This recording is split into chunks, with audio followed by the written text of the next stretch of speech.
Salut à tous, aujourd'hui le Bitcoin vient de battre son plus haut niveau historique. C'est incroyable.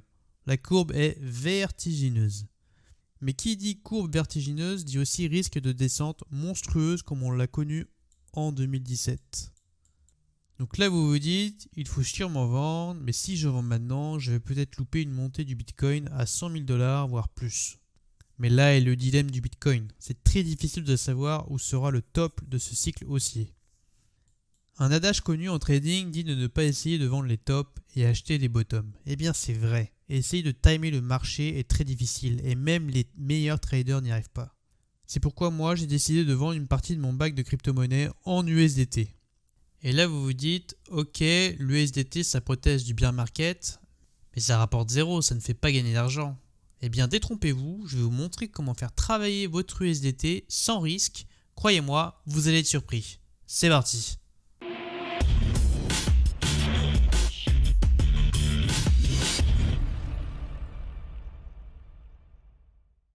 Alors, je vais essayer d'être clair et succinct pour que vous compreniez vite. Sur les différents exchanges tels que Binance, BitMEX, Bitfinex, KuCoin et plein d'autres échanges, on peut utiliser du levier. Le levier, c'est-à-dire qu'on peut emprunter de l'argent à l'exchange et on peut l'utiliser pour trader. Alors ça bien sûr, le levier, je vous le déconseille en tant que débutant. Par contre, une partie de l'argent qui est prêté à ses utilisateurs provient de l'exchange en lui-même et une autre provient des utilisateurs comme vous et moi. C'est-à-dire qu'on va leur prêter de l'argent et en contrepartie on touche des intérêts. Et c'est là que c'est intéressant. Surtout en ce moment, car tout le monde se précipite pour emprunter de l'argent. Donc quand je dis argent, je veux dire USDT, BUSD, etc. Tous les stablecoins. Donc les intérêts sont très élevés, vous allez voir. J'ai testé de prêter mon argent à plusieurs plateformes et la meilleure que j'ai trouvée, c'est KuCoin. Donc KuCoin, c'est un échange où on peut s'inscrire rapidement et il n'y a pas de KYC obligatoire, ce qui est un gros plus. Alors pour rappel, KYC c'est Know Your Customer, ce qui veut dire qu'il vous demande votre identité pour trader. Là ce n'est pas le cas, pour preuve j'ai créé mon compte en 5 minutes et je vais vous faire une démonstration où j'ai prêté mon USDT à des traders sur la plateforme à des taux délirants, vous allez voir. Donc là je suis sur Binance et j'envoie tous mes USDT vers KuCoin en utilisant la blockchain TRC20. Alors j'utilise le protocole TRC20 car les frais de retrait sont beaucoup moins élevés que la blockchain ERC20. J'en ai juste pour $1 et c'est très rapide. Allez, on se revoit dans un instant sur KuCoin. Nous sommes sur KuCoin. Si vous voulez créer un compte gratuitement, le lien est dans la description. Donc là ici vous allez cliquer sur Revenus, puis Prêt crypto. Donc mes USDT sont ici comme vous pouvez le voir. Alors pas de panique, je vais vous expliquer l'interface. À droite, vous avez toutes les offres de lending. Donc le lending, c'est le prêt en français. C'est là où on prête notre argent. Donc la première colonne, vous avez le Daily Interest Rate. C'est le taux journalier auquel vous allez prêter votre argent.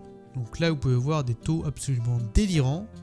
Du 0,44%, 0,45%. Ça fait du à peu près 170%, voire 200% à l'année. C'est exceptionnel comme taux. Ensuite, en troisième colonne, vous avez la durée du lending. Donc ça peut être 7, 14 ou 28 jours. C'est la durée que vont être bloqués vos USDT. Et la dernière colonne, c'est le montant. Donc c'est un peu comme le trading. Il faut venir placer son offre. Celles qui sont en haut sont les moins chères pour les traders.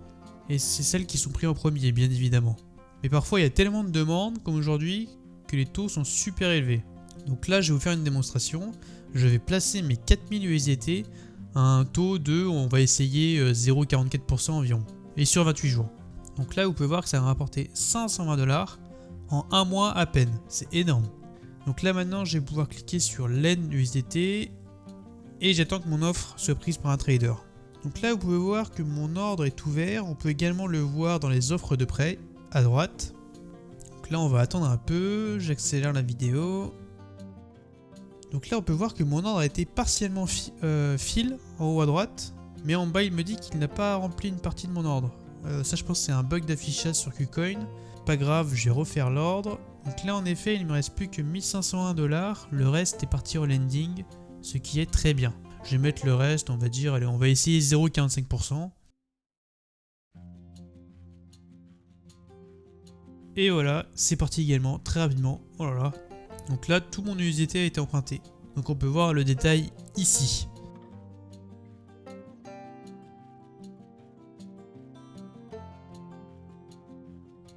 Donc avant de faire la vidéo, j'avais fait un test à 0,38% et le reste on l'a fait ensemble, donc 0,44%, 0,45%, ce qui est énormissime. Donc là j'ai tout mon USDT qui travaille pour moi et vous pouvez voir que j'ai déjà des intérêts en cours dans la colonne Accrued Interest. Donc ces intérêts là, je vais les récupérer que quand le trader aura fini de trade avec. Quand le lending, quand le prêt sera dans la colonne Settled, ça veut dire que le prêt est fini et là je peux toucher les intérêts et je peux les réinvestir en boucle sur la plateforme. Donc à ce taux là c'est de l'or et on se plaint pas trop de louper le reste du bull run du BTC. Enfin s'il a lieu, car ça personne ne sait. Maintenant, deux dernières choses très importantes. Il faut savoir que nous on doit attendre 7, 14 ou 28 jours pour récupérer notre argent, comme je l'ai dit. Par contre lui le trader, il peut nous rendre nos USDT quand il veut. C'est-à-dire que dans une heure ça se trouve il peut les rendre. Et je suis obligé d'aller les relouer. Donc c'est une action manuelle, c'est assez chiant. Mais il y a une astuce, on peut automatiser le lending et je vais vous montrer comment. Donc quand on est sur cette page, il y a un bouton Auto Lend. On va l'activer. Ici vous mettez le Reserved Amount, donc c'est le montant minimum qu'il faut pour déclencher l'Auto Lend. Donc ici moi je vais mettre 5 USDT. Je mets toutes les conditions. 5, 14, 28 jours.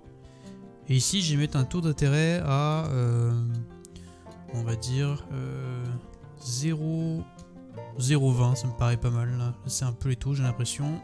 Mais ça monte énormément, ça fluctue beaucoup. Donc là si je fais Enable Auto Lend, il va utiliser la totalité de mon stack et il va le mettre à 0,20 ou plus. Donc là par exemple, là si je mets à 0,2, il ne va pas le mettre à 0,2, il va le mettre à 0,229 pardon, qui est le minimum, le taux minimum actuel. Donc il ne descendra pas en dessous, mais il va toujours aller chercher la catégorie au-dessus. Donc si je fais ça, à chaque fois que j'ai l'USDT qui revient dans mon stack, parce qu'il y a un trader avant la période des 7 jours, 14 jours, 28 jours qui me rend mon argent, eh bien je peux la relouer. Et ça marche tout le temps, 24 heures sur 24. C'est hyper pratique. Donc, je vous conseille vivement de l'activer si vous voulez faire travailler votre USDT tout le temps, sans avoir à revenir sur la plateforme pour dire je veux placer mon USDT à tel taux, etc. etc. C'est peut-être mieux de le faire manuellement si on veut aller chercher des gros taux, mais le fait de faire travailler son argent H24, c'est mieux quand même. Bon, je pense que j'ai tout dit. Dites-moi en commentaire si vous avez de meilleures astuces pour faire fructifier vos stablecoins. Et si ça vous plaît ce que je fais, lâchez un sub. Allez, à bientôt.